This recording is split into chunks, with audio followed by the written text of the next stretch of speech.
जय जोहार, नमस्कार किसान बंधुओं, स्वागत है आप सभी का आपके अपने YouTube चैनल एवरग्रीन सेक पर, जहां बात हमेशा किसानों की होती है।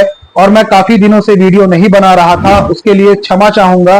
किसी कारणवश मैं आप सभी तक कुछ जरूरी जानकारी नहीं पहुंचा पा रहा था। आने वाले दिनों में मैं कोशिश करूंगा कि आप सभी किसान बंधुओं के लिए जरूरी खेती किसानी से संबंधित नए नए अपडेट जानकारियां पहुंचाते रहूं। तो आज की इस वीडियो पर हम बात करने वाले हैं सभी किसान बंधुओं के लिए गिरदावली कार्यक्रम के संबंध में। जी हां किसान बंधुओं, आप सभी किसान बंधुओं को ये ज्ञात होगा कि अभी वर्तमान में फसल गिरदावली कार्यक्रम का पूरे प्रदेश में छत्तीसगढ़ में कार्यक्रम चलाया जा रहा है, जिसमें कि राजस्व विभाग के पटवारी और कृषि विभाग के ग्रामीण कृषि विस्तार अधिकारी के द्वारा आपके फसल का मौके पर निरीक्षण करके आपके फसल और रकबे की जानकारी को ऑनलाइन इंदराज करने हेतु कार्य किया जा रहा है। तो आप सभी किसान बंधु यदि अपने फसल रकबे की जानकारी अभी तक अपडेट नहीं कराए हैं, तो आप सभी किसान बंधुओं के लिए 30 सितंबर तक अंतिम तारीख है। जी हां, फसल गिरदावली कार्यक्रम का अंतिम तारीख 30 सितंबर 2024 तक निर्धारित है।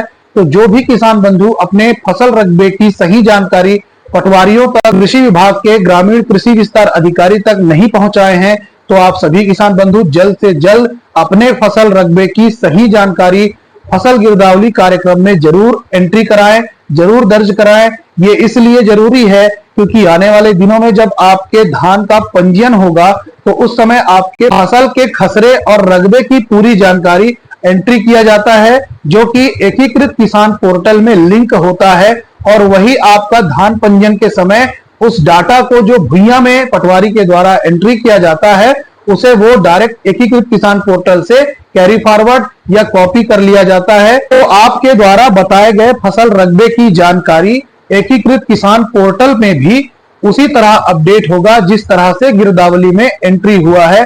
तो ऐसा कहीं किसानों के साथ ना हो कि वो विगत 2-3 साल से अपने फसल की सही जानकारी अगर नहीं दिए हैं, तो कहीं आपका पुराना 2-3 साल से चला आ रहा जो फसल रकबे की जानकारी है वही रिपीट हो जाए।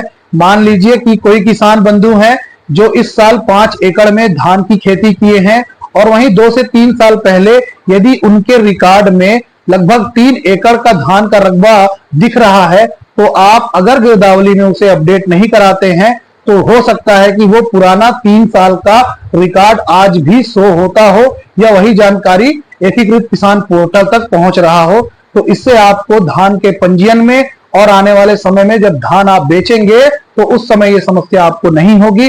तो किसान बंधु, मैं चाहूंगा कि फसल गिरदावली का जो लास्ट अंतिम तारीख 30 सितंबर तक का है, तो आप सभी किसान बंधु इसकी गिरदावली में अपने फसल रकबे की जानकारी पटवारियों के माध्यम से, कृषि विभाग के ग्रामीण कृषि विस्तार अधिकारी के माध्यम से जरूर सुधार कराकर अपने फसल रकबे की जानकारी अपडेट कराइए। इस वीडियो पर इतना ही, और आप सभी किसान बंधुओं को बताना चाहूंगा, आने वाले वीडियो में हम धान पंजीयन के संबंध में नए पंजीकृत किसान, कैरी फॉरवर्ड से संबंधित किसान और जो किसानों के आधार या खाते में संशोधन करना है, उन सभी के प्रक्रिया के बारे में जानेंगे। तो अगर आप चैनल पर नए हैं तो चैनल जरूर सब्सक्राइब कर लीजिए, ताकि आप सभी किसान बंधुओं को समय समय पर इसी तरह की नए नए अपडेट जानकारियां मिलते रहे। और मुझे दीजिए इजाजत, मिलते हैं अगले नए वीडियो में। तब तक के लिए धन्यवाद। जय हिंद, जय भारत, जय छत्तीसगढ़।